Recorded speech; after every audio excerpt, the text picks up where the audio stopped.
नमस्कार साथियों, आप सभी का स्वागत है smart legal update with advocate Arun Soni. साथियों, आज हम बात कर रहे हैं सराफा व्यापारी व आम लोगों दोनों के लिए बहुत ही महत्वपूर्ण विषय है।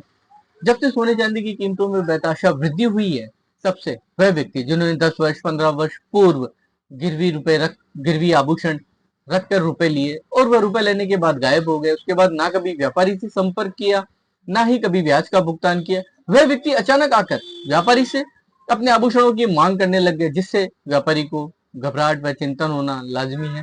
इस पर कानून क्या कहता है? गिरवी कानून कॉन्ट्रैक्ट एक्ट 1872 के अंतर्गत आता है। अब बात आती है 10 वर्ष 15 वर्ष बाद आकर अपने गिरवी रखे आभूषणों की मांग करने पर क्या कहता है कानून।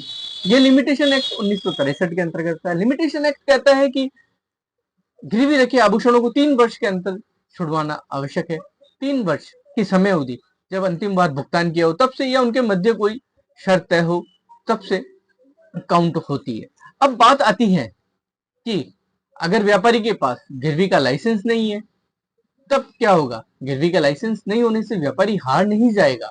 गिरवी का लाइसेंस नहीं होना व्यापारी द्वारा सरकारी नियमों की का उल्लंघन किया गया है, जिस पर प्रशासनिक कार्रवाई हो सकती है। अब उसके बाद बहुत सी बार ऐसा होता है कि ग्राहक सराफा व्यापारी के प्रतिष्ठान पर जाकर लड़ाई झगड़ा करने लग जाता है, जबकि ग्राहक के पास ना गिरवी रखी हुई कोई रसीद होती है, ना उसे आभूषणों की जानकारी होती है, ना आभूषणों की शुद्ध वजन का पता होता है। उसके बाद भी व्यापारी की दुकान पर जाकर लड़ाई झगड़ा करता है। तब व्यापारी के पास क्या उपचार उपलब्ध है और क्या कहता है कानून? तब व्यापारी भारतीय न्याय संहिता की विभिन्न धाराओं में मुकदमा दर्ज करवा सकता है। वह व्यापारी के पास 3 महत्वपूर्ण हथियार है: लिमिटेशन एक्ट व सिविल कोर्ट में डिक्लेरेशन का दावा।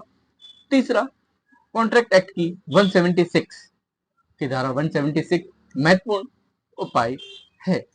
अब बात आती है कि ग्राहक को अपने व्यापारी के प्रतिष्ठान पे जाने से पहले अपने अधिवक्ता से संपर्क करना चाहिए, कानूनी सलाह लेनी चाहिए कि वह क्या कर सकते हैं और उनके पास क्या विकल्प है। उन्हें अपनी वैध रसीद या कुछ है तो वो अपने अधिवक्ता को बताएं, उसके बाद ही व्यापारी के प्रतिष्ठान पर जाए या व्यापारी के विरुद्ध कोई कार्यवाही अमल में लाए। और व्यापारी वर्ग जिनके पास लाइसेंस नहीं है, उन्हें पहले अपने अधिवक्ता से सलाह लेनी चाहिए, उसके बाद कोई कानूनी कार्रवाई करनी चाहिए। क्यों?